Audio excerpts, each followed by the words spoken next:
cỏ Honda GX35.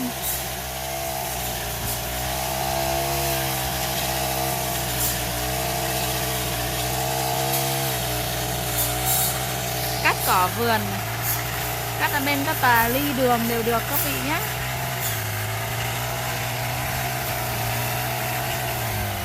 Quý khách hàng mua máy cắt cỏ liên hệ 0978 0204 87.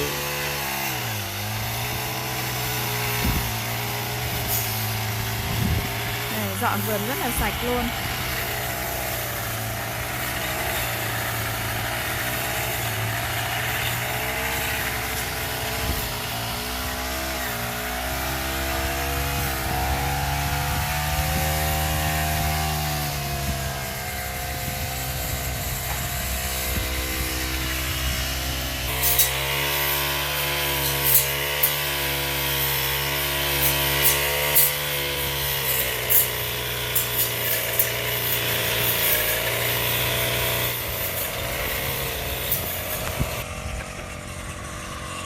Cắt cỏ Honda GX35 đứng yên đây.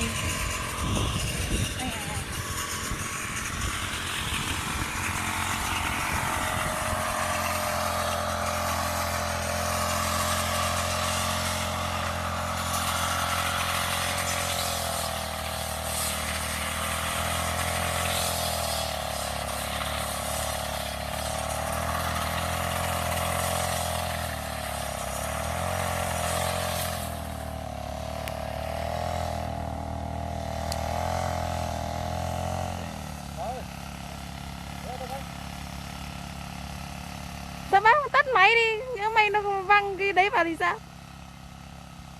Nguy hiểm thế. Tắt máy thằng gỡ. Cắt lưỡi tròn.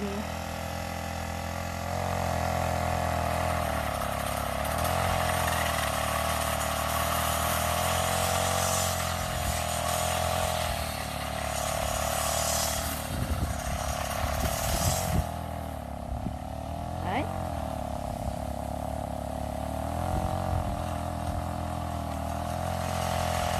Cắt cỏ này nên cắt lưỡi vuông chứ không nên cắt lưỡi tròn.